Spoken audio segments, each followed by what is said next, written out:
Hello students, आप सभी का स्वागत है आपके अपने YouTube channel unique chemistry hub में। आज हम कोऑर्डिनेशन कंपाउंड के IUPAC नाम लिखना सीखेंगे। पर हम कोऑर्डिनेशन कंपाउंड का IUPAC नाम लिखने से पहले ये जान लेते हैं कि कोऑर्डिनेशन कंपाउंड किन किन स्पीसीज से मिलकर बना होता है। चलो देखते हैं कि एग्जाम्पल के थ्रू। हमने एक एग्जाम्पल लिया K4FeCN6। इस एग्जाम्पल में आप ध्यान रखना, जो ये ब्रैकेट होता है आपका, ये ब्रैकेट कहलाता है कोऑर्डिनेशन स्पेयर। आपको याद रखना है, कोऑर्डिनेशन स्पेयर के जो बाहर स्पीसीज लिखी होती है इसको आप बोलते हो काउंटर आयन। कोऑर्डिनेशन स्पेयर में जैसे ही आप एंटर करोगे तो स्टार्टिंग वाली जो ये स्पीसीज होती है इसको आप बोलते हो सेंट्रल मेटल एटम या आयन। कोऑर्डिनेशन स्पेयर में जो ये नंबर आपको लिखे हुए मिलेंगे, ये कोई भी नंबर हो सकते हैं, ये नंबर जो लिखे हुए मिलते हैं आपको इनको ध्यान रखना है, इनको बोलते हैं आप कोऑर्डिनेशन नंबर। ठीक है, आपको याद रखना है कोऑर्डिनेशन नंबर से जो लगी हुई स्पीसीज होती है इसको आप बोलोगे लिगेंड। ठीक है, अभी आपने जान लिया कि कोऑर्डिनेशन कंपाउंड में जो जो स्पीसीज है उनको किस नाम से बुलाते हैं। ठीक है, ये आपको पता चलेगा। काउंटर आयन कोऑर्डिनेशन स्पेयर के बाहर होता है, central metal ion starting species होती है कोऑर्डिनेशन स्पेयर की, और जो ये नंबर्स लिखे होते हैं इनको बोलते हैं हम कोऑर्डिनेशन नंबर। इसी तरीके से जो कोऑर्डिनेशन नंबर से जो लगी हुई स्पीसीज होती है उनको हम क्या बोलते हैं, लिगेंड, और जो ये ब्रैकेट होता है इसको हम बोलते हैं कोऑर्डिनेशन स्पेयर। तो इस तरीके से आपने जान लिया कि कोऑर्डिनेशन कंपाउंड में किस स्पीसीज को किस नाम से बुलाते हैं। अभी आप इसे नोट कर लो, उसके बाद हम देखते हैं कि किसी कोऑर्डिनेशन कंपाउंड का नाम IUPAC किस तरीके से लिखा जाता है। स्टूडेंट, चलो स्टार्ट करते हैं हम कोऑर्डिनेशन कंपाउंड का IUPAC नाम लिखना। हमने यहां पर सबसे पहले लिया है K4FeCN6। ये हमने एक कॉम्प्लेक्स कंपाउंड लिया है, हमें इसका IUPAC नाम लिखना है। तो IUPAC नाम जब आप लिखेंगे किसी भी कोऑर्डिनेशन कंपाउंड का, तो सबसे पहले आप उस कोऑर्डिनेशन कंपाउंड को आयनों में डिसोशिएट कर लो। देखो आयनों में किस तरीके से डिसोशिएट करेंगे, मैं आपको बता देता हूँ किस तरीके से करेंगे। लेफ्ट साइड वाली जो स्पीसीज होती है हमेशा उस पर पॉजिटिव चार्ज रखना, और राइट साइड वाली जो भी आपका कॉम्प्लेक्स आयन हो, ये स्पीसीज कोई भी बनेगा किसी भी कॉम्प्लेक्स में, तो उस पर क्या रखेंगे आप, नेगेटिव चार्ज। अब आप देख लेना, जो भी यहाँ पर नंबर लिखे होंगे वो इसके ऊपर असाइन कर देंगे। यहाँ पर कितना हो गया 4, तो यहाँ पर क्या कर देंगे 4 नेगेटिव। इसी तरीके से आपको याद रखना, अगर यहाँ पर कोई नंबर नहीं दिया हुआ है तो अपनी तरफ से 1 मान लेंगे, तो इस पर कितना होगा 1 पॉजिटिव। ये संख्या में कितने हैं 4, तो यहाँ पर 4 रख देंगे। ये सिंपल 1 था तो 1 ही रहा। अब जैसे ही हम नाम लिखते हैं तो नाम में आपको ध्यान रखना, जब आप उसे आयंस में तोड़ लेंगे तो आप उसको ध्यान रखना पॉजिटिव चार्ज वाले का सबसे पहले आप नाम लिखेंगे। तो पॉजिटिव में आपने देखा पोटेशियम है, इसके आपको ध्यान रखना काउंटर आयन के जो भी नंबर से आप कभी भी उन्हें शो नहीं करेंगे। आप सिंपल जो काउंटर आयन है उसका नाम लिख देंगे। तो यहाँ पर K यानी कि पोटेशियम होगा, तो इसको जब आप लिखेंगे तो इसके नाम में आपने लिखा यहाँ पर पोटेशियम। फिर उसके बाद जैसे ही आप कोऑर्डिनेशन स्पेयर का नाम लिखने गए, चाहे वो कोऑर्डिनेशन स्पेयर पॉजिटिव में हो या नेगेटिव में, एक छोटा सा रूल याद रखना कोऑर्डिनेशन स्पेयर के लिए। वो रूल क्या होगा, कुछ इस तरीके से होगा। सबसे पहले आपको किसका नाम लिखना होता है, लिगेंड का, कोऑर्डिनेशन स्पेयर में। फिर लिगेंड के बाद आपको लिखना होगा सेंट्रल मेटल एटम का जो नाम होगा वो लिखेंगे, और सेंट्रल मेटल एटम का नाम लिखने के बाद यहाँ पर ब्रैकेट में इसकी क्या लिखेंगे, ऑक्सीडेशन नंबर। और ये भी ध्यान रखना ऑक्सीडेशन नंबर आप किस में लिखेंगे, रोमन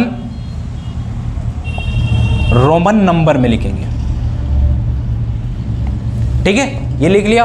अब देखो यहाँ पर जैसे आप लिगेंड का भी नाम लिखेंगे तो लिगेंड में भी आपको ध्यान रखना, लिगेंड की 2 तरीके की नेचर होती है।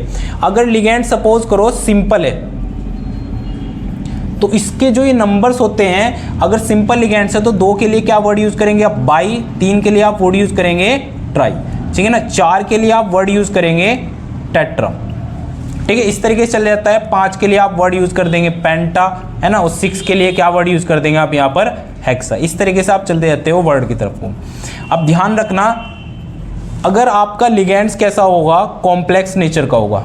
लिगेंड आपका कैसा होगा, कॉम्प्लेक्स नेचर का होगा, तो ध्यान रखना 2 के लिए आप वर्ड यूज करेंगे बिस, और 3 के लिए आप वर्ड यूज करेंगे ट्रिस, और 4 के लिए आप वर्ड यूज करेंगे टेट्रा किस। ठीक है। अब क्वेश्चन ये बन गया सर सिंपल लिगेंड्स कौन से होते हैं और कॉम्प्लेक्स लिगेंड्स कौन से होंगे। तो आपको याद रखना सिंपल लिगेंड का आपको कि जो हमारे पास नॉर्मली जो होते हैं नाम, जैसे कि हम यहाँ पर बात करें ये CN हो गया, तो CN को हम एक सिंपल लिगेंड्स में कंसीडर करेंगे। यहाँ पर ये क्या हो गया, साइनो इसका नाम हो जाएगा। ऐसे ही NO2 होगा, इसका नाम क्या होगा, नाइट्रो। तो इनको हम क्या में कंसीडर करते हैं, एक सिंपल लिगेंड्स में, क्योंकि इनके नाम में कोई भी न्यूमेरिकल वर्ड नहीं आ रहा, जैसे बाई हुआ, ट्राई, टेट्रा, इस तरीके के वर्ड। अगर किसी के नाम में आपको याद रखना बाई, ट्राई, टेट्रा इस तरीके के कुछ न्यूमेरिकल्स वर्ड्स आ जाते हैं, तो वे कैसे लिगेंड्स होंगे, आपके कॉम्प्लेक्स लिगेंड। फॉर एग्जांपल हम देखते हैं, हमने एग्जांपल लिया EN का। EN आपको पता है इसका नाम क्या होता है, इसका नाम होगा इथाइलिन डाईएमीन।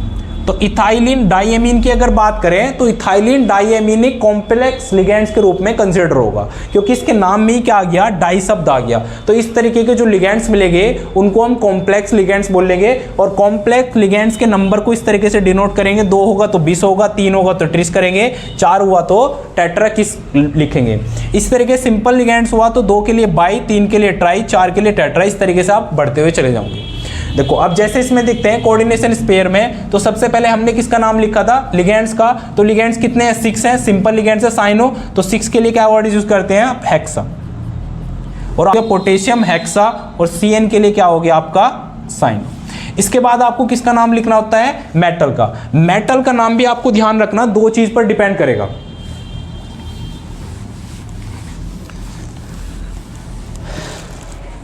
जब आप मेटल का नाम लिखें तो मेटल में भी आपको याद रखना मेटल किस तरीके की है। अगर मेटल क्या है, पॉजिटिव कोऑर्डिनेशन स्पेयर में प्रेजेंट है, तो उसका सिंपल नाम लिखेंगे। जैसे CO हो गया तो CO के लिए क्या हो गया आपका, कोबाल्ट हो गया। ऐसे आपका Na हो गया तो Na को आप क्या लिखेंगे, निकिल लिखेंगे। ठीक है, आपका इसी तरीके से Fe हो गया तो Fe को क्या लिख देंगे आप, आयरन लिख देंगे। ठीक है, आपका इसी तरीके Zn हुआ तो Zn को क्या लिख देंगे आप, जिंक लिख देंगे। इसका नाम नॉर्मली लिख देंगे। अगर पॉजिटिव स्पेयर में होंगे तो मेटल का नाम जो सिंपल होगा वही लिख देंगे। अगर मेटल क्या हुआ, नेगेटिव स्पेयर में हुआ, तो इसमें क्या करेंगे आप, इसके नाम में एक सफिक्स वर्ड जोड़ देंगे। वो सफिक्स वर्ड क्या होगा आपका, 8। जैसे यहां पर इसका नाम लिखना CO का, तो CO का नाम क्या हो जाएगा नेगेटिव स्पेयर में, कोबाल्टेट। इसी तरीके से अगर आप बात करें निकिल की, तो निकिल का नाम हो जाएगा निकलेट। अगर आप बात करें Fe की, Fe का थोड़ा सा अलग सा नाम होगा, इसका नाम हो जाएगा फेरेट। ये आपको याद रखना हो। इस तरीके से अगर हम बात करें जिंक की, तो जिंक का नाम हो जाएगा जिंकेट। ठीक है, तो अभी हम देखते हैं हमारा स्पेयर कैसा है, नेगेटिव। तो नेगेटिव स्पेयर में इसके नाम में 8 वर्ड लगा देंगे, पर आपको याद रखना नेगेटिव स्पेयर में Fe का नाम क्या होता है, फेरेट। तो इसमें क्या हो गया, पोटेशियम हेक्सासाइनो, और यहां पर हम लिख देंगे फेरेट, और ब्रैकेट में लिखेंगे इसकी ऑक्सीडेशन नंबर, वो भी रोमन नंबर्स में। ठीक है, देखो कैसे लिखेंगे, ऑक्सीडेशन नंबर कैसे निकालते हैं आपको पहले वो सीख लो। हमने यही आयन उठा लिया, कॉम्प्लेक्स आयन FeCN6, और क्या हो गया 4 नेगेटिव। इसमें हमें Fe की ऑक्सीडेशन पता करनी कितनी होगी, तो जिसकी भी ऑक्सीडेशन निकालते हैं आप उसको मान लेंगे आप X। तो हमने यहाँ पर इसकी ऑक्सीडेशन निकालनी है Fe की, तो इसे मान लिया X प्लस 6, ये 6 है, C इंटू क्या लिखना है, CN की ऑक्सीडेशन। अब क्वेश्चन ये हो गया सर CN की ऑक्सीडेशन क्या होगी, तो आपको ध्यान रखना किसी भी एटम पे या ग्रुप ऑफ एटम्स कोई भी हो सकता है, उस पर जितने भी आपको चार्ज प्रेजेंट होंगे, या तो पॉजिटिव के या नेगेटिव के, वही आप उसकी ऑक्सीडेशन ले लेंगे। जैसे यहाँ पर अगर हम बात करें CN की, तो CN पे क्या होता है, -1 चार्ज होता है, तो इसलिए इसकी ऑक्सीडेशन कितनी होगी, -1। तो 6 की मल्टीप्लाई कर देंगे -1 से, और इक्वल टू में लिख देंगे जो भी स्पेयर के ऊपर चार्ज प्रेजेंट होगा, तो कितना हो गया, -4। तो आपने देखा x माइनस कितना होगा, 6 equal to -4, x equal to क्या होगा, -4 और +6, तो x इक्वल टू कितना हो गया आपका, +2। तो इसकी ऑक्सीडेशन FeCN6 4 नेगेटिव आयन में Fe की जो ऑक्सीडेशन स्टेट आई वो कितनी आई, 2। तो आप नॉर्मल नंबर्स में लिख देंगे आप सेकेंड। तो इस तरीके से आपने देखा K4FeCN6 जो कोऑर्डिनेशन कंपाउंड था, इसका IUPAC नाम क्या हुआ, पोटेशियम हेक्सासाइनोफेरेट सेकेंड। ठीक, आपको समझ में आ गया होगा कि किस तरीके से हमने इसका IUPAC नाम लिखा है। अब इसी तरीके से हम और भी कॉम्प्लेक्स कंपाउंड के नाम लिखेंगे, अभी आप इसे नोट कर लो। स्टूडेंट्स, आप सभी को समझ में आ गया होगा अब देखो हम क्या करते हैं, कुछ और कॉम्प्लेक्सेस लेते हैं जिनके हम IUPAC नाम लिखेंगे। हमने एक कोऑर्डिनेशन कंपाउंड लिया है सेकंड नंबर पे CONH3 का होल 6Cl3, हमें इसका IUPAC नाम लिखना है। तो हमें पता है सबसे पहले जब भी हम किसी कॉम्प्लेक्स कंपाउंड का नाम लिखेंगे तो सबसे पहले उस कॉम्प्लेक्स कंपाउंड को 2 आयनों में तोड़ लेंगे। तो हमने इसे भी आयनों में तोड़ा। जब हमने आयनों में तोड़ा तो यहाँ पर देखो क्या होगा, CONH3 का होल 6 आया। तो हमें पता है लेफ्ट वाली स्पीसीज पर पॉजिटिव चार्ज रखना है, वो बाद में देखेंगे कितने पॉजिटिव चार्ज है कितने नेगेटिव आएंगे इस पे। दूसरा जो बना Cl नेगेटिव बना। आपने देखो यहाँ पर कितने होंगे, 3 होंगे, तो इसके ऊपर कितना आ जाएगा, 3 पॉजिटिव आ जाएगा। यहाँ पर कुछ नहीं है तो ये 1 हो जाएगा। ये नंबर कितने हैं, 3, तो यहाँ पर 3Cl नेगेटिव, ये 1 था तो सिंपल इसका क्या रखा, 1 ही रखा। अब इसके नाम की बात करें तो वही रूल होगा। अब की बार स्टार्टिंग में क्या होगा, कोऑर्डिनेशन स्पेयर। आपको पहले बता चुके हैं कोऑर्डिनेशन स्पेयर का नाम कैसे लिखते हैं, उसमें एक बार फिर से बता देता हूं। सबसे पहले आपको लिगैंड का नाम लिखना होगा। लिगैंड से पहले देख लेंगे ये नंबर्स, इन नंबर्स में भी ध्यान रखना लिगैंड किस नेचर का है वो आपको बता दिया आपको। फिर उसके बाद मेटल का, मेटल के बाद आप क्या लिखेंगे, स्पेयर में उसकी ऑक्सीडेशन नंबर लिखेंगे रोमन अंक में, और उसके बाद जो बचेगा हमारा नेगेटिव पार्ट उसका नाम लिख देंगे। तो जो हमने देखा यहाँ पर NH3 क्या होगा, एक सिंपल लिगैंड्स होगा, एमाइन बोलते हैं इसको। इसके नाम में कोई बाई ट्राई टेट्रा शब्द यूज नहीं हुआ, यानी कि कॉम्प्लेक्स लिगैंड नहीं है, सिंपल है। तो 6 के करेंगे आप हेक्सा वर्ड हो गया। उसके बाद आप ध्यान रखना NH3 को आप क्या बोलते हो, अमाइन, हेक्सा अमाइन। और उसके बाद नेक्स्ट आप लिखेंगे सेंट्रल मेटल एटम का नाम। सेंट्रल मेटल एटम ध्यान रखना कैसी है, पॉजिटिव स्पेयर में है, तो सिंपल इसका नाम लिखेंगे। CO को आप क्या बोल देंगे, कोबाल्ट। उसके बाद इसके ब्रैकेट में लिखेंगे ऑक्सीडेशन नंबर। आपको ऑक्सीडेशन नंबर निकालनी तो आप इसी कॉम्प्लेक्स स्पेयर को उठा लो। तो आपने देखा CONH3 का होल 6 और ये कितना होगा, 3 पॉजिटिव। आपको CO की ऑक्सीडेशन नंबर निकालनी है, वही रूल है, जिसकी ऑक्सीडेशन नंबर निकालनी उसको आप x मान लो, इसको x प्लस 6 इंटू NH3 की बात करें तो NH3 पे कोई भी चार्ज नहीं होता, न्यूट्रल होता है ये, और जो न्यूट्रल लिगैंड्स होता है उसकी ऑक्सीडेशन नंबर कितनी होती है, 0। तो 6 इंटू कितना होगा, 0, और इक्वल टू कितना हो गया, +3। तो x इक्वल टू कितना हो गया, +3। यानी इस कॉम्प्लेक्स में CO की ऑक्सीडेशन कितनी होगी, +3। तो कितना होगा, +3 को 3rd लिखेंगे रोमन नंबर में, और इसके बाद क्या लिखेंगे, Cl नेगेटिव। मैंने बताया था काउंटर आयन में, चाहे वो लेफ्ट में प्रेजेंट हो या राइट में, काउंटर आयन के नंबर कभी भी 100 नहीं होते। बस Cl को क्या लिख देंगे, आपको ध्यान रखना Cl का भी, Cl आपको ध्यान रखना, जो ये Cl होता है अगर आपको ध्यान रखना एज ए लिगैंड वर्क करेगा। ये कहीं अगर एज ए लिगैंड वर्क मिल गया, इनके कोऑर्डिनेशन स्पेयर के अंदर होगा तो लिगैंड, और कोऑर्डिनेशन स्पेयर के बाहर होगा तो काउंटर आयन। अगर ये लिगैंड के रूप में होगा तो इसका नाम आप क्या लिखेंगे यहाँ पर, क्लोरो, ठीक है। पर नए IUPAC सिस्टम में कहीं कहीं पर इसका नाम क्या लिखा होता है, क्लोराइडो, ऐसे भी लिख देते हैं क्लोरो या क्लोराइडो। सिंपल आपको इसी तरीके से ध्यान रखना, अगर ये काउंटर आयन के रूप में यूज हो गया तो इसको हम सिंपल लिखेंगे क्लोराइड। क्लियर है। देखो नेक्स्ट अब देखते हैं, अब ये काउंटर आयन के रूप में है तो इसका नाम लिख देंगे आप क्लोराइड। अब नेक्स्ट देखते हैं हम अगले वाले कॉम्प्लेक्स को।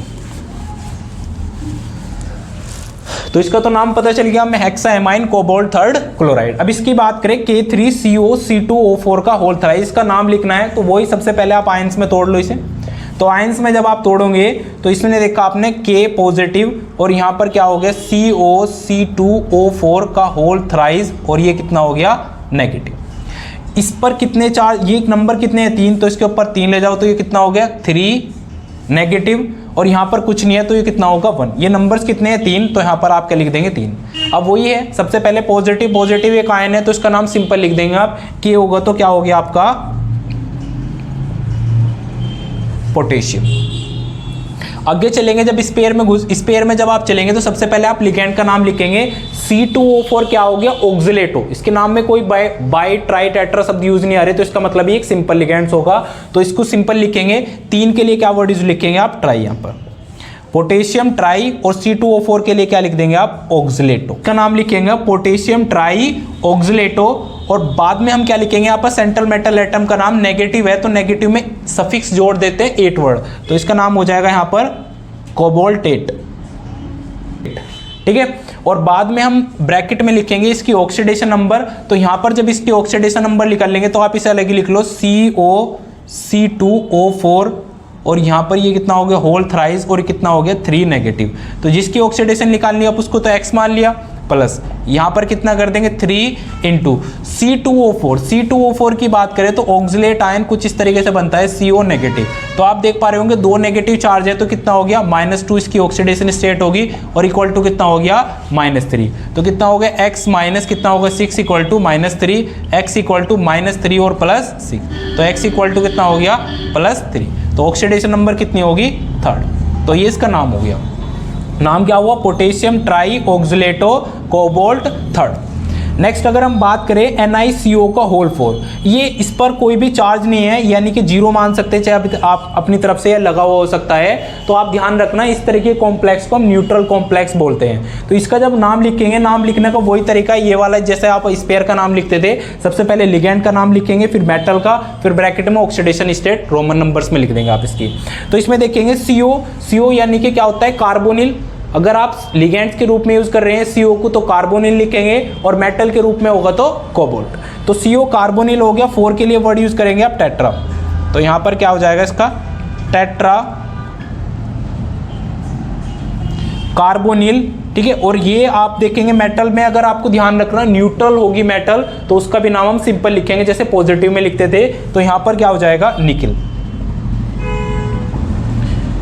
टेट्रा कार्बोनिल, और ये क्या हो जाएगा आपका nickel, tetra carbonyl nickel. Oxidation state की देखें तो ऑक्सीडेशन स्टेट अगर आप देखेंगे CO क्या होता है आपका एक न्यूट्रल होता है, और न्यूट्रल का मतलब है NH3 की तरह इस पे भी ऑक्सीडेशन कितनी होगी 0 होगी इसकी भी। तो आप जब इसमें लिखेंगे यहाँ पर इसकी ऑक्सीडेशन, तो इसको निकिल की आपने x मान ली, प्लस 4 इंटू कितना होगा 0, चार्ज कुछ नहीं है तो 0 होगा, तो x इक्वल टू कितना हो गया 0। तो ऑक्सीडेशन कितनी आ गई 0, तो आप ब्रैकेट में लिख देंगे 0। ये क्या हुआ इसका नाम हुआ IUPAC टेट्रा कार्बोनिल निकिल 0। आप इन्हें नोट कर लो स्टूडेंट्स। ये कुछ और एग्जाम्पल लेते हैं जिनके थ्रू हमें कॉन्सेप्ट और अच्छी तरीके से क्लियर हो जाएगा। देखते हैं, चलो हमारा 5th नंबर का जो कॉम्प्लेक्स है CrCl2En का होल ट्वाइस Cl, ये कॉम्प्लेक्स है। इसका IUPAC नाम लिखना है तो पहले की तरीके से आपको याद रखना है, इस कॉम्प्लेक्स को आप सबसे पहले आयनों में डिसोसिएट कर लेंगे। जब आयन में डिसोसिएट करेंगे तो क्या होगा CrCl2En का होल ट्वाइस, ये हो गया। और यहाँ पर क्या कर लेंगे आप पॉजिटिव, और दूसरी वाली स्पीसीज पर लिख देंगे आप नेगेटिव। आप देखिए कि यहाँ पर अगर आप देखें ये कितना हो गया Cl 1 ही है तो 1 ही होगा, ये भी 1 है तो इसके ऊपर भी क्या होगा 1 ही रखेंगे। तो जब हम इसका नाम लिखेंगे इस बार क्या होगा कोऑर्डिनेशन स्पेयर पॉजिटिव फॉर्म में आ गया, तो वही इस तरीके से होगा। आपको सबसे पहले लिगेंड के नाम लिखने होंगे, फिर उसके बाद सेंट्रल मेटल एटम का नाम लिखेंगे। अब क्वेश्चन ये हो गया सर पिछली बार जो आपने कॉम्प्लेक्स कराए थे उन कॉम्प्लेक्स में तो केवल एक ही टाइप के लिगेंड्स थे, अब यहाँ पर डिफरेंट टाइप के लिगेंड्स होंगे। तो इस तरीके के कॉम्प्लेक्स को हम बोलते हैं हेट्रोलेप्टिक कॉम्प्लेक्स कंपाउंड। होमोलेप्टिक से मतलब होता है यदि किसी कॉम्प्लेक्स कंपाउंड में सेंट्रल मेटल एटम से केवल एक ही प्रकार के लिगेंड जुड़े होंगे तो उन्हें हम बोल देंगे होमोलेप्टिक कॉम्प्लेक्स कंपाउंड। पर आपको याद रखना है यदि किसी कॉम्प्लेक्स कंपाउंड में सेंट्रल मेटल एटम से डिफरेंट टाइप के लिगेंड जुड़े होंगे तो उस कॉम्प्लेक्स कंपाउंड को हम कंसिडर करते हैं हेट्रोलेप्टिक कॉम्प्लेक्स कंपाउंड में। उन कॉम्प्लेक्स कंपाउंड का नाम कैसे लिखेंगे तो आपको याद रखना है डिफरेंट टाइप के लिगेंड्स होंगे तो उनके नाम इंग्लिश अल्फाबेटिकल ऑर्डर में लिखते हैं। तो यहाँ पर हमारे पास दो डिफरेंट टाइप के लिगेंड्स हैं, तो इनमें देखेंगे पहले वाला जो EN है, EN का नाम होगा इथाइलिन डाइएमीन, इथाइलिन डाइएमीन इसका नाम होगा। सेकंड वाले का देखें तो सेकंड यानी कि Cl, Cl तो क्या होगा एक क्लोरो। तो इंग्लिश अल्फाबेटिकल ऑर्डर में कौन सा पहले आता है C वर्ड आता है, तो इसको पहले हम लिख देंगे। अब C देखा आपने क्लोरो सिंपल लिगेंड्स होगा तो दो के लिए क्या हो जाएगा आपका डाई हो जाएगा, तो इसको लिख दिया डाई क्लोरो। इसके बाद नेक्स्ट बात करें EN की, EN क्या होगा एक कॉम्प्लेक्स लिगेंड्स होगा क्योंकि इसके नाम में क्या हो गया डाई शब्द आ गया। और जहां पर कॉम्प्लेक्स लिगेंड्स आते हैं वहां पर दो के लिए क्या वर्ड यूज करते हैं आप 20, आप सीख चुके। और ब्रैकेट में इसका नाम लिख देंगे, इसका नाम क्या होगा इथाइलिन डाइएमीन, ब्रैकेट क्या कर देंगे बंद। इसके बाद हम लिखेंगे सेंट्रल मेटल एटम का नाम। यहां पर सेंट्रल मेटल एटम कौन है क्रोमियम। आपने देखा पॉजिटिव स्पेयर है तो सिंपल नाम लिखेंगे इसका हम, तो यहां पर इसका नाम हो जाएगा क्रोमियम। और ब्रैकेट में फिर से हम इसकी लिख देंगे ऑक्सीडेशन स्टेट। ऑक्सीडेशन स्टेट अब आपको निकालना होगा, जिसकी ऑक्सीडेशन स्टेट निकालनी उसकी एक्स लिख देंगे प्लस 2 इंटू Cl पे क्या होता है -1 चार्ज होता है, तो इसकी ऑक्सीडेशन स्टेट कितनी होगी यहाँ पर -1। बात करें इथाइलिन डाइएमीन, तो इथाइलिन डाइएमीन होता है आपका CH2 और ये क्या हो गया NH2। ये जो होता है आपका इथाइलिन डाइएमीन का फॉर्मूला होगा। इस पर आपको किसी भी प्रकार का कोई चार्ज दिखाई नहीं दे रहा, तो इसका मतलब ये जो लिगेंड्स एक न्यूट्रल लिगेंड्स होगा, तो न्यूट्रल लिगेंड्स के लिए ऑक्सीडेशन कितनी होती है 0, तो 2 इंटू कितना हो जाएगा 0, और चार्ज कितना है +1, तो इक्वल टू क्या लिख दिया आपने +1। तो अभी आपने देखा x -2 और ये कितना हो गया +0 इक्वल टू कितना हो गया +1, तो x इक्वल टू कितना हो गया यहाँ पर ये +1 और ये कितना हो गया +2, तो x इक्वल टू कितना हो गया आपका +3। तो फाइनली आपको पता चला इस कॉम्प्लेक्स कंपाउंड में क्रोमियम की जो ऑक्सीडेशन स्टेट है वो कितनी है +3, तो आपने यहाँ पर लिख दिया 3rd रोमन नंबर्स में। Cl होगा, आपको इसके बारे में पहले ही बताया था, अगर काउंटर आयन होगा तो इसका नाम क्या हो जाएगा क्लोराइड, तो इसका नाम क्या हो गया क्लोराइड। अब इसी तरीके से नेक्स्ट वाले कॉम्प्लेक्स के बारे में बात करते हैं। तो इस कॉम्प्लेक्स कंपाउंड का नाम भी कुछ इसी तरीके से लिखेंगे। आप सबसे पहले इसे आयन में डिसोसिएट कर लो, और फिर पॉजिटिव का नाम लिखना, फिर नेगेटिव का नाम लिखेंगे। तो हम जब इसमें देखेंगे यहाँ पर, तो हमने देखा CONH3 का होल 4H2O और क्या हो गया Cl, ये क्या होगा पॉजिटिव और प्लस क्या होगा Cl नेगेटिव। ये नंबर्स कितने हैं 2, तो 2 इसके ऊपर चल जाएंगे, तो कितना होगा 2 पॉजिटिव, यहाँ पर कुछ नहीं है तो अपनी तरफ से 1 मान लेंगे, तो ये क्या होगा 1। संख्या में कितने हैं 2, तो 2 लिख दिया। अब ये भी हेटेरोलेप्टिक टाइप का होगा। इसमें देखेंगे अगर आप NH3 का नाम क्या होगा अमाइन। H2O की बात करें तो H2O का नाम होगा आपका एक्वा। ये पुराने में होता था, न्यू सिस्टम में इसका IUPAC नाम आपको कुछ इस तरीके से लिख देते हैं एक्वा, ए वर्ड बाद में जोड़ देते हैं, चाहे आप इस तरीके से लिख दो, इस तरीके से लिख दो, कोई सी तरीके से लिख दो, दोनों तरीके से सही होगा। Cl की बात करते हैं तो Cl का नाम क्या होगा क्लोरो।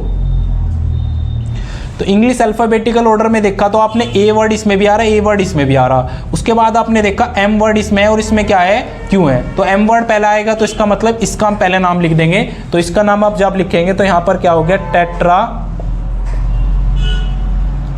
एमाइन, इसका नाम हो गया। इसके बाद एक्वा आ जाएगा, ये इंग्लिश अल्फाबेटिकल ऑर्डर में एक्वा, और Cl के लिए आपको पता क्या होगा क्लोरो